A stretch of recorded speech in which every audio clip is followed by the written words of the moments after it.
today's top boxing news. Ow!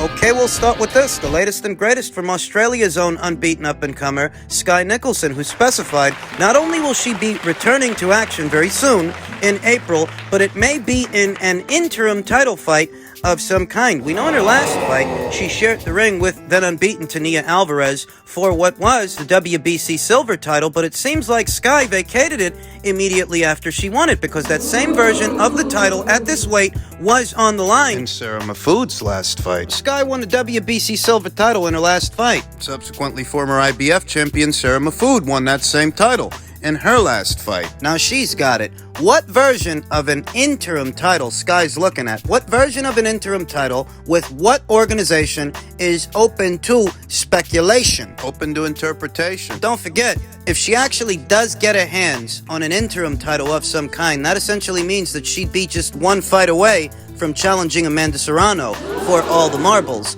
all the belts. And I've talked about that fight in previous instances and how Skye might have the right base style for the job, but she ain't got the chops, the professional experience. More important than people realize. Skye Nicholson's a pure boxer, whereas Amanda Serrano, she's a cross between a boxer-puncher and a pressure fighter. Somewhere in between. Amanda's got the polished fundamentals of the boxer-puncher with the volume and aggression of the pressure fighter. She's not just a pressure fighter. Shouldn't be confused with one. She really is more boxer-puncher than pressure fighter. Though she can apply pressure. Better still, Skye Nicholson, if she picks up an interim title with one of those alphabet organizations, that essentially means she'd be one fight away from taking on Amanda. I don't think one fight from now. 2 fights from now. 3 fights from now. I don't think she'd be ready for that fight. A crude pressure fighter in Tania Alvarez flustered Skye Nicholson with their aggression, with their activity, with their come-forwardness. And bear in mind that Tania Alvarez, God bless her, she really ain't the most talented high-level pressure fighter, but that's what she is. She's a mid-range to inside pressure fighter, a close-quarters fighter, and that in and of itself. A low-level pressure fighter gave Skye a lot of problems. You saw Skye Nicholson struggling a bit to manage the distance. You also saw the pace of the fight catching up to her. I don't think that's a knock on Skye Nicholson. That just means she needs more rounds in the bank. She needs more experience. That's all. And that's normal. That they put her in there with a pressure fighter, albeit a very crude, rough around the edges pressure fighter. That shows they've got the right idea. She has to learn how to handle herself against those kinds of fighters. So they mitigated the risks and put her in there with a pressure fighter. A crude one. One that she could handle. That's how you do it, because experience, after all, is the best teacher. And she needs more experiences with pressure fighters just like that one before she's ready to take on an elite-level pressure fighter or an elite-level volume puncher. They're giving her that. There was some talk of Skye Nicholson returning to the amateurs to compete in the next Olympic Games, but the most recent news on Skye is that she'll be back in April boxing for some interim title with one of these alphabet organizations. Now, by way of the WBA, former WBA champion Erica Cruz, she's ranked at number 1, and I can tell you right now, Skye Nicholson is not ready for a fight with Erica Cruz. She's a pressure fighter, like Tania Alvarez is a pressure fighter, but she's levels above a Tania Alvarez. You struggled with Tania, you'd lose to Erica. Needless to say, I don't think it'll be Erica Cruz Skye Nicholson fights in her next fight, not by way of the WBA, by way of the WBC. Well, look who it is. It's Erica Cruz again. What's interesting about the WBC's rank standings, however, is that ranked right behind Erica Cruz is former IBF champion and current WBC silver title holder Sarah Mahfoud of Denmark. Now, I could see a fight between Sarah and Skye. That could happen. I could see that fight taking place. I could see that fight taking shape. By way of the WBO, multi-weight champion of Argentina and one of the best female fighters the country's ever produced, Daniela Bermudez. Daniela is ranked at number 1, and Erica Cruz, she's ranked at number 2. As stated, I don't think Skye Nicholson is ready for either of those fighters. They're both pressure fighters. They're both brawlers. Tough ones. Strong ones. No, it's too soon for Skye to fight fighters like that. She ain't got the right base style for a pressure fighter anyway. That's by way of the WBO, by way of the IBF. Germany's own Nina Menke is ranked at number 1, and Sarah Mahfoud, who I just mentioned, she's ranked at number 2. And I could see a fight between Skye Nicholson and either Nina Menke or Sarah Mahfoud. I could see either one of those two fights happening. So maybe she's shooting for an interim title with the IBF. Maybe. She's ranked at number 4 with the IBF. Nicholson versus Mahfoud or Nicholson versus Menke. Those are realistic fights, given where Skye is right now. Don't forget, the kid's only been a professional boxer for roughly a year. Can't hold it against her that she's still fighting in developmental fights. She hasn't been boxing as a professional all that long, even if she does come from a deep amateur background. Yeah, I'm okay with those fights. Nina Menke, Sarah Mahfoud, those are good fights for Skye. And I do think she'll look better against those fighters than she did against Tania Alvarez, because I reiterate, Tania Alvarez, crude, rough around the edges fighter that she might be, she is a pressure fighter. And pure boxers like Skye, they don't like pressure. They have to get acquainted with it and work around it. Yeah. Learn to. Yeah. She's doing that, so give the kid a fucking break. Now, Sarah Mahfoud, Nina Menke, they're not pressure fighters. So they may not be able to fluster Skye the same way that Tania Alvarez did, even though those two fighters are in fact more experienced and polished boxers than Tania. You know what they say, styles make fights. Skye might be able to look better against them than she did against Tania. But every so often, as Skye is developing fight by fight, they need to put her in there with a pressure fighter so she can get more comfortable with that base style and learn to work around it. Look for the ring return of Skye Nicholson in April. You know, I'm not sure exactly what direction he wants to go.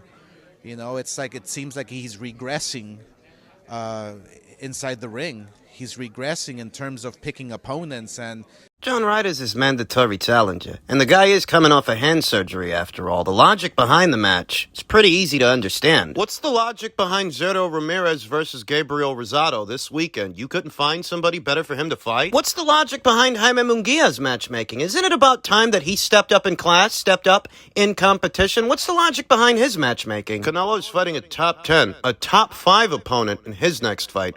Who are those guys fighting? Your fighters.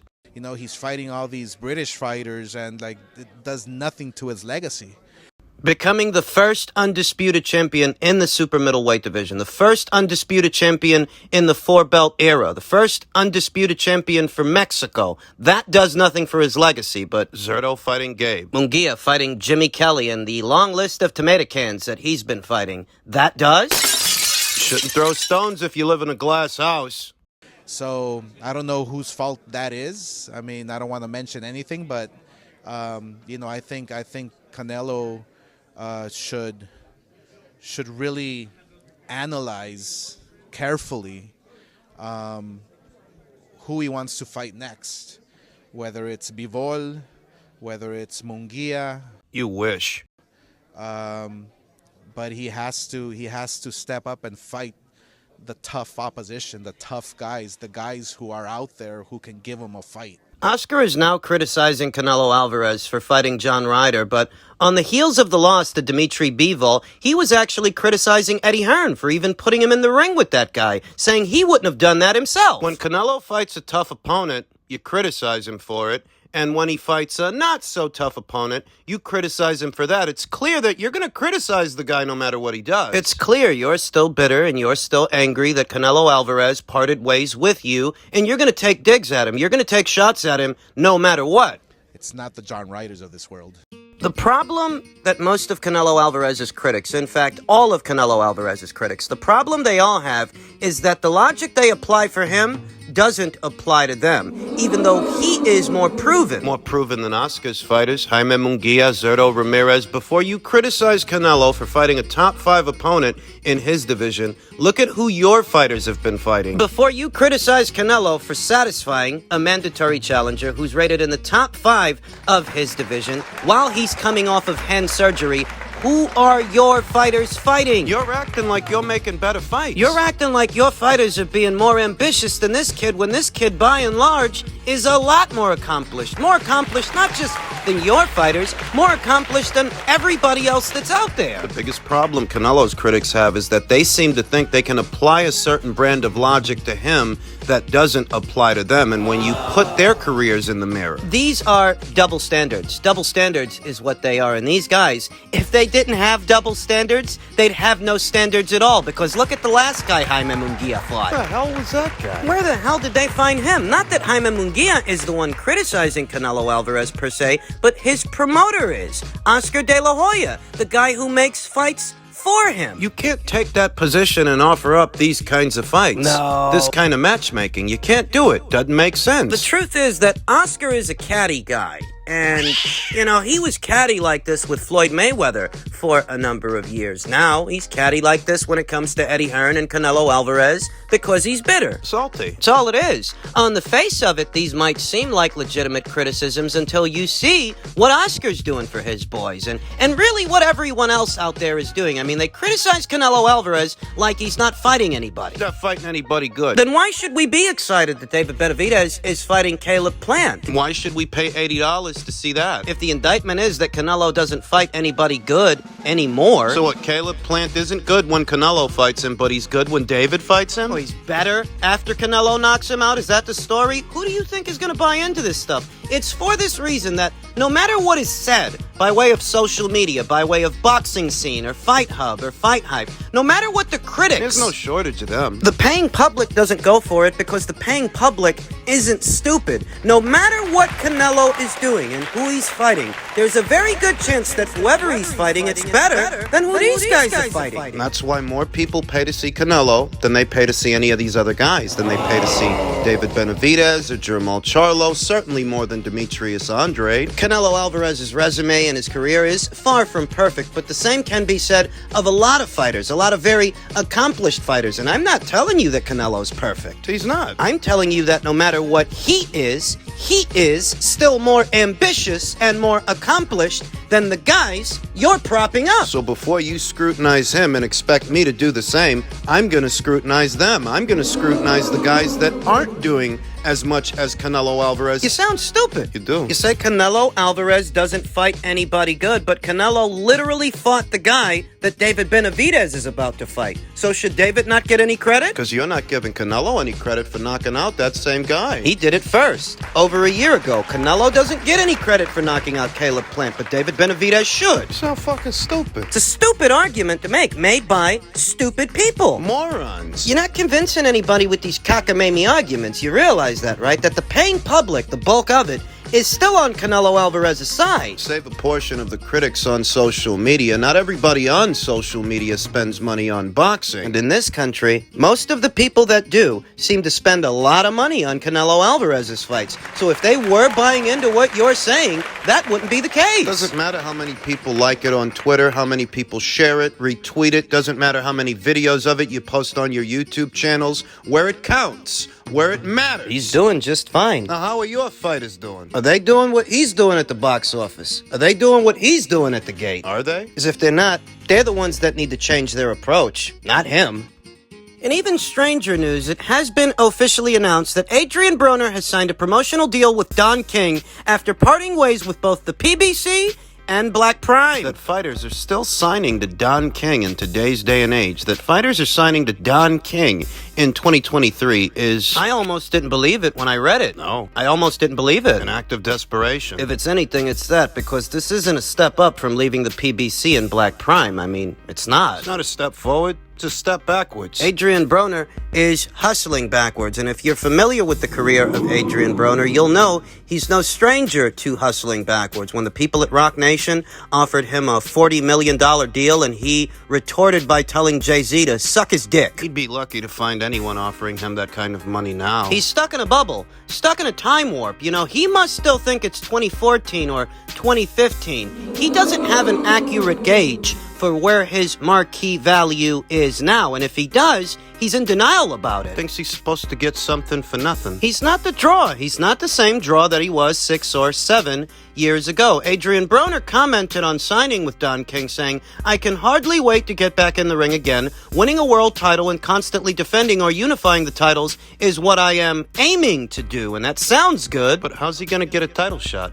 Who's he going to get a title fight with? Alberto Puello and Subriel Matias, the WBA and IBF champions, are over there on the PBC side of things, where he just left. Alberto is supposed to be fighting Rolly Romero, and I hardly think Adrian Broner is going to fight Subriel Matias. Way too risky. Eddie Hearn over a week ago addressed the possibility of signing Adrian Broner, saying, "I think he would struggle to accept my offer. He's not the draw that he once was." For signing Don King, he should have signed a Matchroom. I don't know what this guy is thinking. I don't know what kind of logic, if any, he's employing. I don't know, Hearn said on the DAZN Boxing Show. "There was a time when I was desperate to sign Adrian Broner. I thought he was amazing. When I saw Adrian Broner defeat Gavin Rees for the WBC lightweight world title in Atlantic City 10 years ago in 2013, he was one of the best fighters I had ever seen." Hearn said various people have suggested he took into promoting Broner, but Hearn is apparently not convinced that he can woo a fighter accustomed to garnering outsized paydays.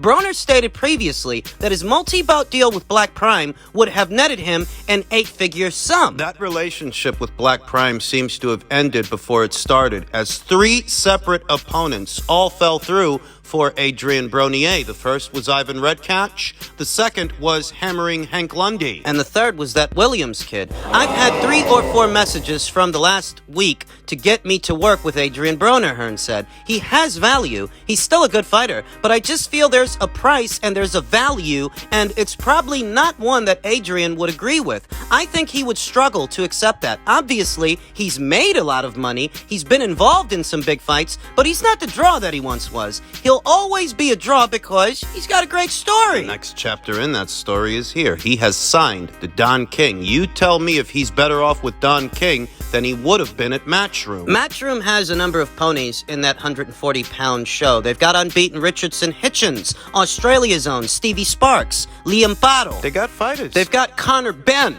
at 147 pounds, and you will recall that Eddie Hearn made Adrian Broner 2 separate offers to box Connor Benn. 7-figure offers to box Connor Benn. That's back when Adrian Broner was still with the PBC, and at that time, perhaps Adrian did not have the autonomy, the liberty to accept those offers, but he has since parted ways with the PBC. So even if you couldn't have accepted those offers before, you were at liberty to accept them now. And you go ahead and sign to Don King? If you didn't like the money from Matchroom and Eddie Hearn, what the hell do you think Don King has to offer you? What fights with what fighters? What champions? 2 of the champions at 140 are at the PBC, and the other one's over there at Top Rank. Regis Prograis seems to be a network and promotional free agent, but I'm pretty sure that both you and Regis want to get paid, so you still need some outside involvement. A promoter with a broadcast partner to bankroll the fight. And that ain't Don King, so the fact he signed to him is truly bizarre.